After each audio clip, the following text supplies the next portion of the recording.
From Riverside Health System, this is the Healthy You podcast, where we talk about a range of health-related topics focused on improving your physical and mental health.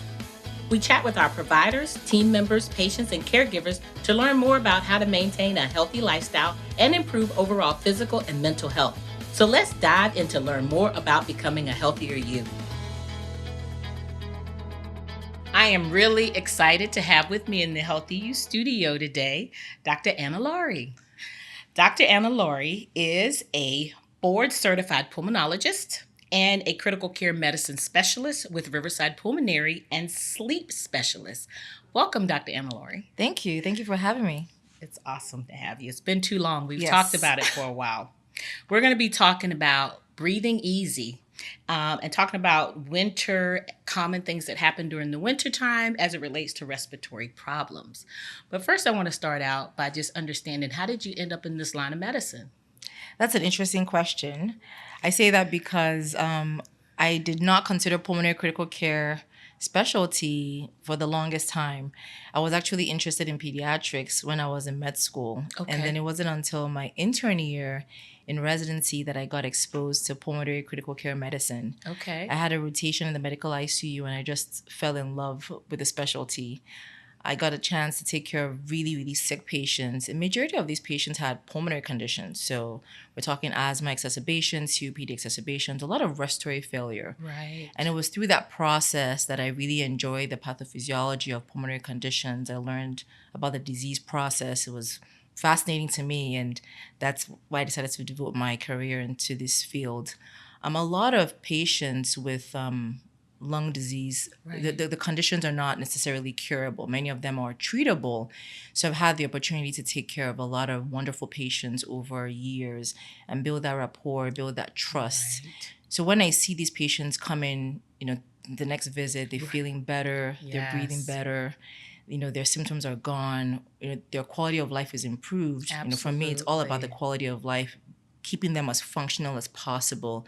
Seeing that really motivates me and makes me happy to know that I'm making a difference, making an impact in the patient's lives, keeping them out of the hospital, and just teaching them ways to improve their overall lung health. Right. Yeah. You're definitely an overachiever. And I'm a former critical care nurse, so have worked closely with intensivists and pulmonary specialists, and that collaboration and rapport is so important in the treatment of the patients. Absolutely. So did you always know you wanted to be a doctor? Yes, kind of. I know. It was, that was very easy for me to know from when I was young, like in elementary school. I just already knew, medicine. All right. So, Dr. Enilari, before we dive into this topic, we've already talked about what really inspired you. So first we want to talk about more of winter specific things and then what people can do to kind of avoid some of those things. So in the winter in particular, patients have a lot of patients develop lung conditions, and some people that have no chronic lung problems actually end up showing up with bronchitis or newly diagnosed asthma in the winter. Right. So what is bronchitis, just for our viewers who may not have a background in medicine? And then what is COPD? What are some of those conditions and what causes those things? So bronchitis is just a term to say inflammation of the bronchial tubes, which is one of the tubes in the airway. So we have the trachea, which is the main airway, and then it divides into two parts, the main bronchi, and then they branch out. So bronchitis is an inflammation of the bronchial tubes or the breathing tubes, not necessarily an infection inside the tissue of the lung itself. COPD is chronic obstructive pulmonary disease, which typically occurs from smoking. We have different types. One is emphysema, one is chronic bronchitis. Essentially, they're both COPD, and it's usually from smoking. That's the main reason. There are other reasons for patients to have COPD, certain deficiencies or biomass fuel exposure, things like that. Yeah. But in this part of the country, the main reason why people develop it is from smoking. Okay. Yeah. Are there things that individuals can do obviously avoid smoking, right? We know smoking cessation is so important. Absolutely. But are there things that individuals can do to not have those things become an issue during these cold seasons? So there are several things we can do. I think I'll take a step back to kind of explain why we have issues in the winter. Okay. In the winter, it's very cold. So what ends up happening is that the air is cold and it's dry, and it irritates our breathing tubes, our bronchi. Yes. And patients with, for example, asthma and COPD, they already have a low level of inflammation in their airway. So when you add on this cold air and it irritates them, it causes what we call bronchoconstriction or bronchospasm, and it makes it very tight and very hard for them to breathe. And this can happen even in people who don't have asthma or COPD. Right. So that's regardless of the weather. Exactly. Regardless of the underlying condition, yes. Right. But by virtue of it being so cold, it can predispose all of us to having some kind of bronchoconstriction. Also, in the winter, many times we stay indoors because it's so cold. And if your environment in the house is not conducive, say there's a smoker, you're more exposed to that. Also, indoor allergens, a lot of mold in the house that people may not even know, or mold or dust particles in their heating system, or even their pets, animal dander, they're more exposed. That's true. So they end up being exposed to that, and they can get sicker in the winter. That's why people have like dehumidifiers and everything to control the moisture. Because it's so dry. And that irritates our airway. So having that humidifier is extremely important. In the winter also, a lot of viruses tend to replicate more in the winter, and they last longer. They just stay longer in the air compared to the summer, and our immune system is not as strong. So we have these little fine hair-like projections that line our respiratory tract. That. Yeah, the cilia. The cilia. Yeah, yep. Okay. So it's bringing back memories, huh? Hope good memories. Good memories. Okay, good. The best. The foundation is so important. Good. So these cilia, the hair-like projections, they line our nose and our respiratory tract. And what they do is they are the first defense mechanism. So when you inhale dust or particles, things that contain viruses, it traps them. And then you kind of sneeze it out as mucus or snot. Yes. But your cilia doesn't work as well in the cold weather. So it's not beating as much. So as a result, you're more, you're more predisposed. So all these things just make it really hard in the winter. That's why a lot of people end up falling sick. And not to mention, if it ends up raining, then it builds up mold spores, and then you can develop sinusitis, which is another reason why a lot of patients come down with asthma exacerbation or bronchitis or things like that. As we think about that, just keeping yourself eating healthy, proper exercise, drinking water, all of the things to keep your immune system strong will be important. Absolutely. Okay. Talk a little bit about, and I want to talk a little bit about this because of the ICU or intensive care can be such an isolated area. What does your treatment plan look like when someone enters your space? Like when we talk about critical care, talk a little bit about what that niche is and how important it is to the recovery of a patient. Because sometimes when people think about that, they think about it's so critical, but a lot of patients do get out of the intensive care. Absolutely. They get there early enough. Absolutely. And it's so important to help them to gain their respiratory strength and recover. Course. I mean, so the critical care medicine is a field that specializes in taking care of patients who have they're really sick. And a lot of these illnesses are respiratory, but there are also some that are not. So we have septic shock, acute renal failure, and many conditions across the different organ systems that we take care of.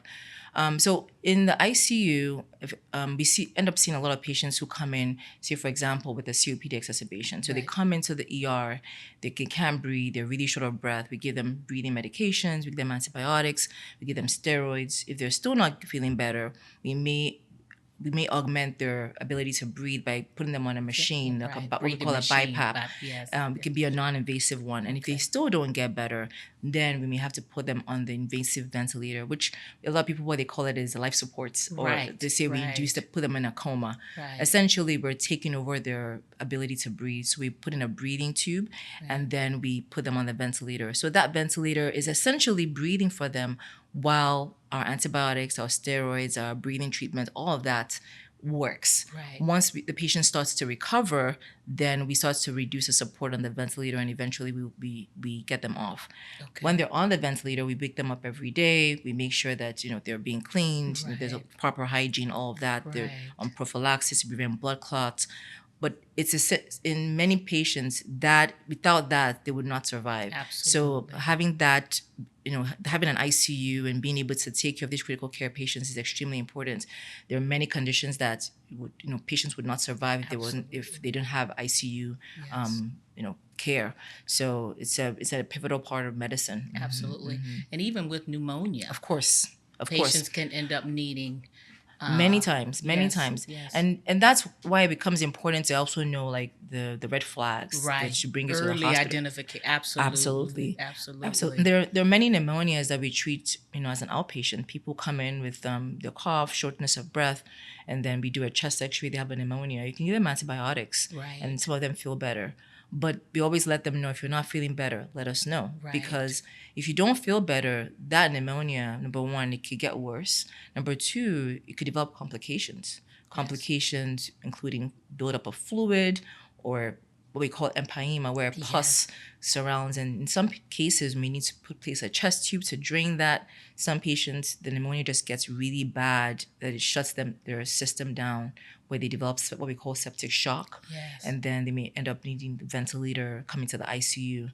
So knowing, being aware of the things to look for is important. If you're not getting better after being given antibiotics, not getting better meaning you're having like high fevers, that'll be a reason to come to the hospital. If you're having shortness of breath, or severe chest pain, if you're not able to keep anything down, because if you're getting antibiotics but you're vomiting, you're not getting those medications, so you're not getting treated. So that'll be another important reason to come to. And fluids, right? Dehydration. Yep. I've seen that recently. Absolutely. Become an issue. You need to be able to keep things down. If not, you're not going to get better. Having severe tightness in your chest. If you're having symptoms like that, despite being treated with antibiotics or any kind of treatment your primary care or your physician gives you, you need to let them know. Great points. Great information. What is your role on the care team? Because it takes others to manage a patient sometimes. So you're a specialist, but there are other specialists. There's nursing personnel and other health care professionals on your team. What does that look like? In managing the patient? I mean, because you're like the air traffic controller, in some ways. It's a team effort. It's teamwork. There is no healthcare without teamwork, and I think that's what makes Riverside great, as well as working like my pulmonary practice in my ICU. I have a lot of great team members. So for example, in the clinic, if I'm prescribing a medication, if it requires a prior authorization, having the CNA work on that is important. Absolutely. The pharmacist is also important in ensuring that they dispense the right medication. The CNAs or the MAs get phone calls from the patients, they triage it, and they ask them specific questions. If they're having side effects, they're able to tell them, based on what I've given, the information I've given them, this is what they need to do so they can improve. In the hospital, teamwork is extremely important, particularly in the ICU, because the medications I'm ordering, the nurses are the ones that are giving it. The pharmacists are checking it, making sure it's accurate. The physical therapist and occupational therapists do an exceptional job getting the patients up. So the patients, even though they're on the ventilator, which is the life support that a lot of people consider it as, they're able to sit them up, they're able to move them so that they don't get deconditioned. So that when the underlying condition has gotten better, we're not starting from scratch. Those patients can start moving as soon as possible. So getting them moving up and going is important. Right. The case manager is extremely important. Absolutely. They, from day one, are already thinking about a discharge plan. Where will this patient go? Are they going to go home or to a facility? Will they need rehab? So all of us working together is extremely important to getting that patient whole. It's not just the disease. Yes, the disease is one part of it, but that is affecting an individual. Right. And we need to take care of the individual, not just the disease. That's so good information. Yeah. It's a lot of pieces to the puzzle. And you're responsible for putting all those pieces together sometimes. Exactly. Does that become challenging? It does. It does. I mean, it could get overwhelming, many days. But so. And I think that's why we have ways to distress but yes, because you're taking care of human beings. You're not just they're not numbers. They're not just disease processes. Even if their disease gets better, what about them as a whole? Yes. If you go into the room and they look sad, like it's not just, okay, my COPD is better, but then I'm having this problem at home or at work. So that also weighs on you. It's not just a matter of making the condition better. So you're taking care of that individual. It's just, it's the whole picture. Yeah. Absolutely. Well, wow. Thank you for so much. That's great information. And your reputation precedes you. Thank you. The staff, the team members, the providers, they all have so much respect for you. And so I appreciate, and I know they do, your dedication and commitment. So thank you. You can come back anytime. So, I always tell our viewers that, our goal is disease prevention and health promotion. So this information is so helpful. Keep up with all of your visits, your primary care visits, and to your point, know yourself, and when something's not feeling right or it doesn't resolve, reach out so that they can evaluate you. And early treatment is so important. Absolutely. Yes. And apart from early treatment, even the prevention. Yes. So the vaccines, right? Absolutely. I can't emphasize the importance of the vaccine. So anybody 6 months and above should be getting the flu vaccine. Right. The CDC recently changed their guidelines. Yes. So it was 65 before for a pneumonia vaccine. Now it's down to 50. So everyone 50 and above, yes, you should be getting a pneumonia vaccine. My age. A lady never tells. That's good to know that, because the timelines are changing, and it's for a reason, exactly. Right? Yes. So you should be getting a pneumonia vaccine if you're 50 and above. Now, if you have a chronic lung condition, so you have asthma, COPD, interstitial lung disease, or any chronic lung condition, you should be getting a pneumonia vaccine as early as age 19. Wow, I did not know. Yes. That. So again, these pneumonia vaccine, the flu vaccine, the COVID-19 vaccine, being up to date on that is important to help you, to get better and prevent you from getting really critically ill. Absolutely. And also again, stop smoking. Yes. I say that to every patient. If you're smoking, you're reducing your immune system. You're not going to be able to fight infections as much. Your cilia doesn't work as much, which are the projections that help clear out any kind of mucus in your airways. So you need to stop smoking. And also things that they can even do, like in their house. Number one, if you have a lung condition, making sure that you clean your vents. Making before you turn on your heating system is extremely important. Limiting candles. Yes. In the winter, a lot of people use candles, for the ambience, but again, they release all these chemicals that can make things worse. So, limiting that is important. If you have a fireplace and you're going to use that, making sure that the flue is open and the chimney is important. Okay. When you're cooking, you turn on that vent, because if not, that smoke you're going to inhale it, and that's going to trigger, an acute problem. So, I didn't even think about those things. And 4 of the 5 that you mentioned are opportunities that I have as well. Yeah. And then I think there's a misconception. I know I've heard that there's a misconception that if you do 2 or 3 of the COVID vaccines, you don't need the other ones coming out. So I'm sure you've heard this. Yes. No, I would encourage anyone, particularly with lung conditions, to be up to date with their COVID vaccines. Okay. Yes, the people feel like once I've gotten it, that's it. But it runs out. The immunity is not forever. Okay. So once a new batch comes out, if you do have a chronic lung condition in particular, you should be getting it. Absolutely. Yeah. And, apart from that, there's also the misconception that when you get the vaccine, you get the illness. I've had patients tell me, I got the flu shot and I got the flu. And I always tell them, you can't get it from the vaccine. The vaccine doesn't give you, we're not introducing a live virus into you. That's the only way for you to get a disease from the vaccine. Yes.